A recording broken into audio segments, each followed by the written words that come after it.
உங்க ஃபேமிலி, உங்க ஃப்ரெண்ட்ஸ் யாருக்குமே நீங்க நல்லா இருக்கிறது பிடிக்காது. என்னுடைய அனுபவத்துல சொல்றேன். நீங்க ஏதாவது ஒண்ணு பண்ண ஆரம்பிக்கும் போது யாருமே உங்களை என்கரேஜ் பண்ணவே மாட்டாங்க. நீங்க மேபி நல்லா இருக்கலாம், ஆனா அவங்கள விட நீங்க நல்லா இருந்துடவே கூடாதுன்னு நினைக்கிறது தான் இன்னைக்கு உலகத்துல அன்பார்ச்சுனேட்லி அந்த மாதிரி ஒரு உலகத்துல தான் நம்ம என்ன பண்றோம், வாழ்ந்துகிட்டு இருக்கோம். முடியாது முடியாது முடியாதுன்னு தான் சொல்றவங்க உங்களை சுத்தி இருப்பாங்க. நீங்க ஜெயிக்காம இருக்கிறதுக்கு என்னென்ன பண்ண முடியுமோ எல்லாத்தையும் பண்ணுவாங்க. ஆனா உங்க மைண்ட் செட்ல நெகட்டிவான ஆட்களுக்கிட்ட இருந்து நான் தூரம் தான் இருப்பேன். கூட பிறந்தவங்களா இருந்தாலும் ஓரளவுக்கு மேல நீங்க நல்லா இருந்தா ரியாலிட்டியை பேசுறேன். இப்ப தெரியாது, அவங்களுக்கு ஒரு ஃபேமிலி, உங்களுக்கு ஒரு ஃபேமிலி எல்லாம் வரும்போது அவங்கள விட நீங்க பெட்டரா வந்து வரும்போது அவங்களுக்கு அது பலரால ஜீர்ணிக்க முடியாது. இன்னைக்கு நான் உலகத்தை பார்த்துக்கிட்டு இருக்கேன். நீங்க எல்லாம் பாக்குறதுக்கு இன்னும் டைம் ஆகும். எவ்வளவுதான் பிரச்சனை வந்தாலும், எவ்வளவுதான் சோதனைகள் வந்தாலும், யாருதான் தடுத்தாலும், உலகமே எதிர்த்தாலும், எத்தனை வாட்டி கீழே விழுந்தாலும் நான் எழுந்திருப்பேன். முன்வைத்த கால நான் பின் வைக்க மாட்டேன்ற ஒரு மைண்ட் செட் உங்களுக்குள்ள என்ன இருக்கணும் அந்த மைண்ட் செட். மூணாவது,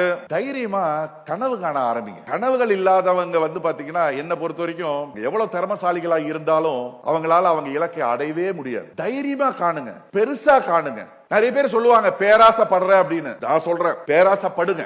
நான் பேராசைப்பட்டேன். அதனாலதான் இன்னைக்கு 500 பேர் என் கம்பெனில ஒர்க் பண்றாங்க. 25 பிரான்ச்சஸ் இருக்கு. அது தவிர ரியல் எஸ்டேட் நிறைய பண்ணிக்கிட்டு இருக்கேன். நான் பேராசைப்பட்டதுனாலதான் இன்னைக்கு நான் ஆசைப்பட்டது கிடைச்சது. கம்ஃபர்ட் ஜோன்ல இருந்து வெளியே வாங்க, பெருசா கனவு காணுங்க.